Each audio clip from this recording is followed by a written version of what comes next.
What's up, good people? Good people, how you doing? Good people, how you doing? Welcome back to Stock Up with Larry Jones. If you're new to the page, go ahead and hit the like, subscribe, and notification bell as I straighten this stuff out. Hey, good morning, good morning, good morning. There's a lot going on. We know that Tesla had its earnings. There's a lot of talk that's going on. Don't have my notes in front of me, but we shall keep going. Kathy Woods came on and she talked about Tesla in 2027, I believe, being at $2,000. Now, I'm going to say this for Tesla. And I believe, like I said, I believe that Tesla will continue to cool off, but it's not going to be a straight line down. There will be a lot of bear market bounces where you see these trends back up. They're going to bounce back up. That's what Tesla does. Tesla defies gravity. Tesla is not a regular stock. Now I'm losing my glasses. Let's go to opening bell while I get this together. Pre-market. They have a lot of good things to say. And that's on a miss. No, I mean,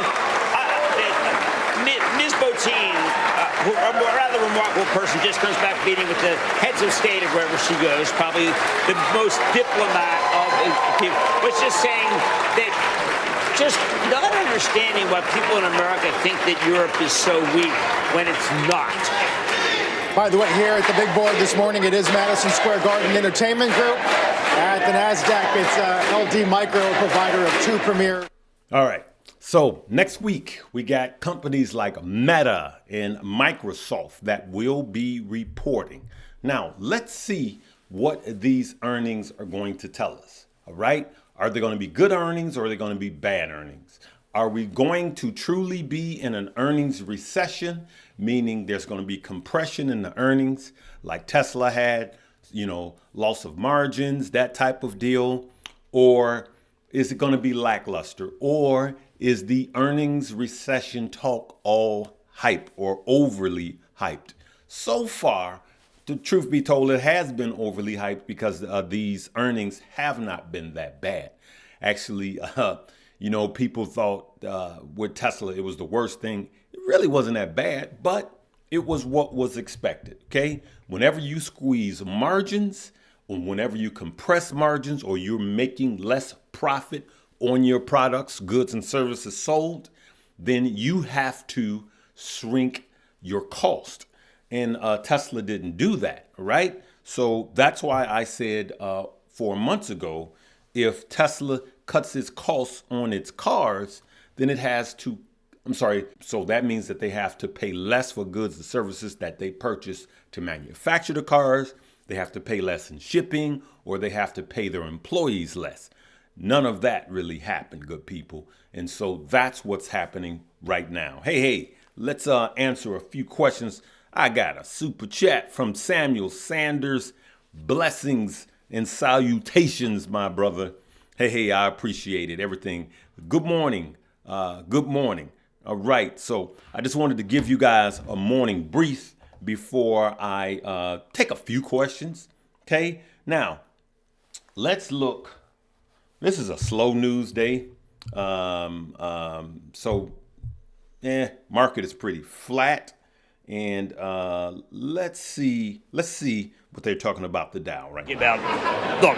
He had an article that he was quoting this week, basically saying that Trump wins the Electoral College in the election. I mean, we're really kind of jumping there, but I do think that this is not helping DeSantis. I do wish that the discourse would be about the cuts at ESPN. They're talking about the DeSantis Disney fight. That's all a dog and pony show right now. You guys know that, right? You guys know that. All right. So what was I? Oh, yeah. Let's see here.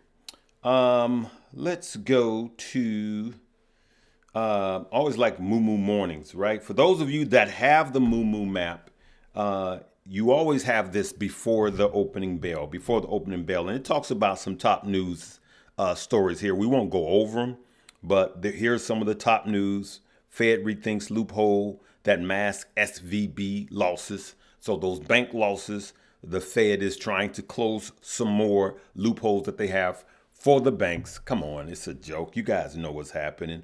OPEC hasn't fixed oil price slump, right? And another one that was big is gold is hitting a wall again, right? Gold is hitting a wall again. And all of these are signs of a looming deeper recession. I'm one that believes that we are in a recession right now, a rolling recession. So housing hit a wall in March. So housing is starting to hit a wall, right? So let's see. This old crypto injective protocol, crypto. Nah, we're not doing that this morning. Yes, no, I'm not in any option plays. Okay, I'm not in any option plays at this time. It's just kind of nothing to really, the deeper we get into a bear market, the tighter I get with my plays. When I see if everything is going down, like the entire market is going down, then I get into option plays and I start doing what? Put down, right? But if everything is starting to go up, then I do some call options, right? Meaning we're expecting things to go up. You guys, now that I'm talking about that, people are going to say, what are call and put options? Go right here to Stock Up You. It's the top link below, and learn what options are. Learn what call and put options are. I just added 2 more lessons to that chapter taught by Keenan Grace. Stocks with Josh actually chimes in on that chapter, and so do I chime in on that chapter. We're going to be doing a lot more about options down the road. Okay, good people? All right, let me get a question in. Cruise line. Oh, Carnival Cruise Lines. Let's take a look. Let's see what Carnival Cruise Lines are. Travel and leisure is just been killing it, right?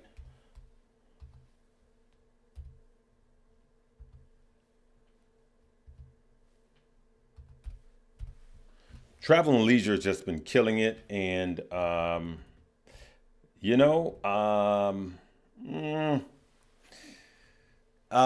will tell you, I wouldn't be going long on Carnival right now because it's gonna hit a wall. Travel's gonna hit a wall. So here's a sign. We looking at what's happening with the jobs, right? They're still strong.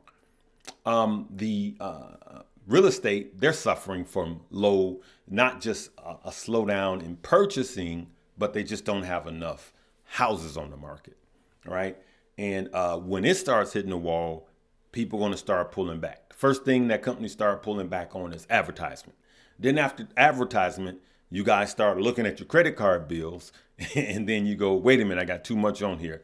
Then you pull back on what? Travel. Travel gets hit. Travel flatlines. So you got to be careful on cruise lines, airlines, hotels, travel and leisure. You got to be really careful of really not going long. What I mean by going long, going like to the end of this year. Because if something happens, even geopolitically, that causes us to go into a deeper recession, or the Fed just says, hey, I'm going 50 in May, and then I'm going another 25 after that, we're in a deep recession. Just like that, everybody's going to pull back on their, on their travel. So right now, I would be very cautious in that area. All right, morning, Larry. Is Ford undervalued? Ford is always undervalued, okay? But let me tell you about Ford. Ford is one of the legacy car companies, right? And look at that. PE ratio is not shown on Ford. Let's try GM and let's see. Ford was very, very low as far as the PE ratio goes. GM. Look at the PE on GM. Look at that. 5.40. And I believe Ford was lower than that. Now, but you got to understand car companies. They were the worst as far as a legacy car company. They were some of the worst managed. They're just they go flat for many years. But I do believe that now's the time to be buying Ford long term and be prepared to buy Ford for the next 7 years. I do believe that You know, car companies have just been like this for years. As a matter of fact, let's pull up Ford. And I'm glad you brought that up, because what will happen is now that they're getting into the EV race. So let's look at it. I'm going to show you guys what I'm talking about with car companies like Ford. Let's take these key out. And as you could see, 2019, what was the price? $882, right? Let me pull that up so you guys can see it. This is the trick of legacy car companies, right? 882, 9, right? That was 2019. Where was it in 2021? $10. Like it's no biggie. You know, it doesn't move. It just trades flat. Now, if you go way back to 94, it ran up back. The last time Ford really did something, as you could see, was 99. And then you have these highs and lows. Just look at that, range bound. See here, under 20, right? Just over 5 and under 20. So we're range bound. It trades range bound from like 2002 until now. We get these spikes and back down. Why? There's nothing innovative, right? There's nothing new with the car companies. If you look at GM, it's going to look the same. But now that Ford is getting into EVs, when do you start buying Ford? Not when it's running up. You start buying it now. And the positions that you buy now, make sure they're long. Make sure you have them from 7 to 10 years. And then when they really start kicking butt in the EVs, you'll see Ford take off, because I believe that Ford is a value and the PE is low. I believe the PE for Ford is lower than GM, right? Sorry to take so long on that, good people. Yeah, Bitcoin, HODL. Yes, Bitcoin, as you guys know, I'm buying. I'm DCing in Bitcoin. The lower it goes, the more I'm going to buy. That's where I am. I'm not telling you to buy anything I say. Is not a suggestion for you to buy, hold, or sell. I believe and trust in Bitcoin long term. There's a lot of talk. Gary Gensler got hammered the other day, and there were people just saying you're stifling growth, and then these companies are going to move to other countries like Coinbase. The CEO said, if you guys don't get it together, we'll just leave the country. And them leaving the country doesn't mean that Coinbase is going down. It means that Coinbase probably will go up if they leave the country, because they don't have the rules or the lack of rules that they have here. They want to stay decentralized. Apps Digital, I don't know about it. Yeah, EVs is a way for Ford to lose money. Okay, so Ford actually are losing money on their EVs right now. So GM and Ford operates different. GM was looking at profitability and building slowly. Ford says, we just want to get in. So they threw a bunch of money at the EVs, and they're actually losing money on that. But they're going to figure that out. They haven't been around for over 100 years for nothing. They're going to figure it out. They don't have to build giga plants. They're going to build another plant for their batteries, and then they'll probably separate their EVs from their gas engines. But they're going to figure it out. I trust they're going to figure it out, and they're going to kill it. They got that's long money. That's old money. You know, that's the way I think about that. One more, good people. Thoughts on Fisker? I don't like any of those. That's just me, right? That's just me. I'm just going to tell you. I know Verb just had their earnings and all of that. I don't like what's happening with the company. All right, that's me. So, I would say follow the guys that's doing those plays. I haven't touched any one of those. They're not my plays. I think I touched one, but that's it. Lucid Motors.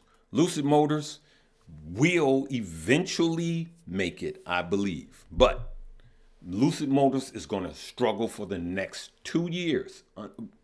Lucid Motors is going to struggle until 2025. And that's what I believe. Lucid Motors is going to have, remember I said this, they're going to do share dilutions. When they have share dilutions, it's going to cause the price of the stock to go down.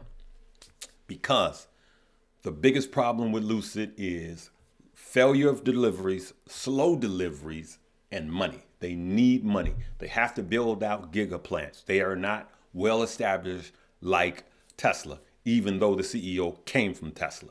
So they're going to have share dilutions.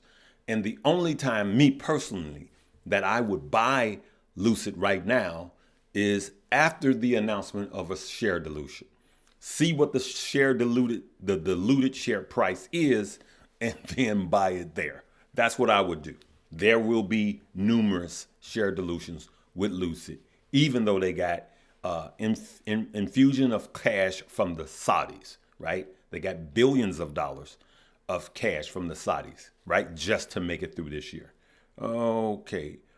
I believe Polestar is going to win. I believe Polestar is a good company. It's going to win. SoFi, I've been DCAing in SoFi. SoFi is going to, I believe SoFi is going to make it. I only buy SoFi when it tanks, when it gets hot. I treat SoFi like crypto, and not just crypto. I treat SoFi like an altcoin. That's what I do. I only buy them when they get hit hard, and I hold. Okay. Yeah. XRP, you're late to the game with XRP doesn't mean that you shouldn't buy it. I have some XRP that I've had for years. When this case is finally over, I believe that XRP will move. It's not going to move now the way it would have in 2021. If it would have settled this case in 2021, XRP would have just ran. But people are just getting tired of the Fed dragging these cases out. Riot. I am team Riot and what's the other one? Somebody help me. I'm drawing a blank. Riot and Mara. I am into both of them, but I wait for them to come out. Actually, Stocks with Josh made a video on yesterday, and I suggest that you watch that one. He tells you his entry point, and I just wait for it to cool off. But the truth be told, to dump big money in. But the truth be told, I'm DCAing in Mara and Riot right now. If crypto takes off, so will those. Yep, it will. All right. Solana. Solana's actually doing well. Solana's done well, as you guys could see over the last month or so. Solana's done well. Solana will be back. Yep, and I know that there's always a new Solana, just like Ethereum was the new Bitcoin. You know, everything has another coin that's going to take over that coin. You got a lot of that. You know, there's a new SHIB that's going to take over SHIB. This is going to be the SHIB killer. And then SHIB was the Doge killer. You guys get it.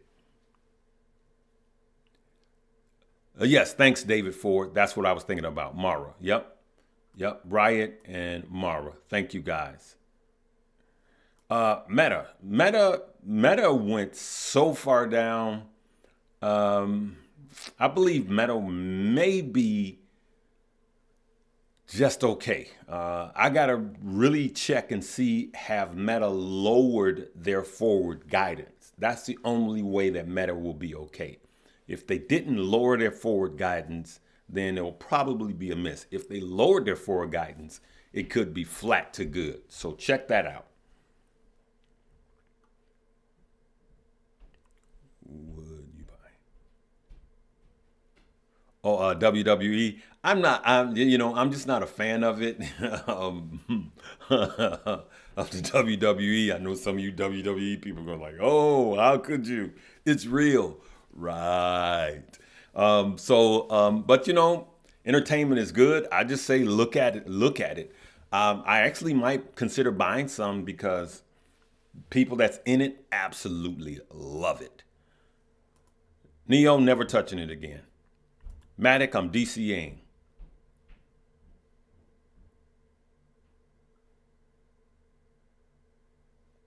Okay, when you sell for profits, do you average buy price change?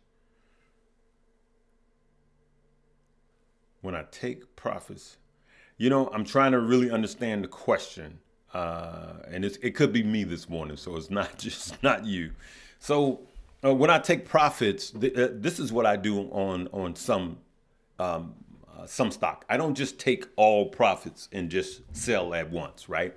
So this is what I did with Shiba Inu, and this is how I really killed it on a crap coin. For those of you that were with me long, okay? What I started to do is when Shiba Inu ran up 100%, I looked at it and I started to sell it. But the momentum and the volume was running so much, before a blink of an eye, I was up 200%.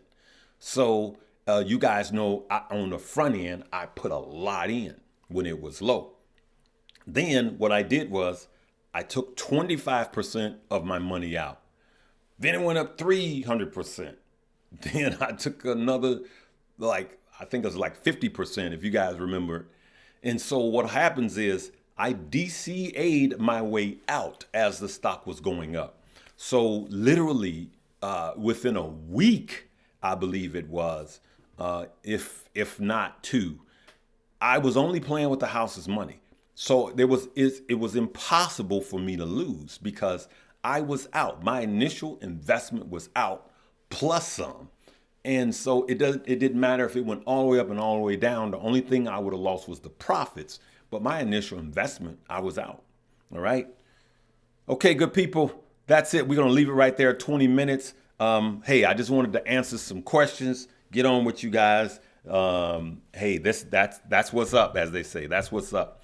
I will, hey, guys, make sure that we sign up. We're heading to the end here. 15 free stock, open and fund the account. Put a minimum of $100 in there and get your free stock. Depending on your deposit amount, you can get up to 15 free stock. And then, hey, live and learn. All right? Learn and earn by downloading the top links below. Check out all 3 links in the description. Come join Stock Up You. This week we got 2 more classes in the options area. Now, I explain options where anybody, Keenan Grace explains options, and Josh explains options where anyone can understand it. So that's what the class is all about, simplifying it. And we're steadily adding new lessons, okay? And that's it, good people. I'm going to leave it right there. Hey, you have a great day too. I love you guys. Please make sure, if you want me to stay alive, make sure you hit the like button. Make sure you continue to share my page. I'm so appreciative and grateful. I work 24 hours to keep you guys fed. I try to sound good, look good, and give you guys good information so where you can make money. But I need you guys' help because these algorithms, if you say certain things, I'm not going to say that. All I'm going to say to the YouTube gods, that the YouTube controllers, is that I love this platform. YouTube is a great way to get information out. And I'm going to just say that now I do appreciate this platform, YouTube. I really do. And I appreciate that it gives me a portal to talk to you guys, to help you guys with your trading investments. I'm going to pray that you have a blessed and safe weekend. And I will be doing another video this afternoon, okay? Love you guys. Have a blessed day. Live, love, laugh, and learn.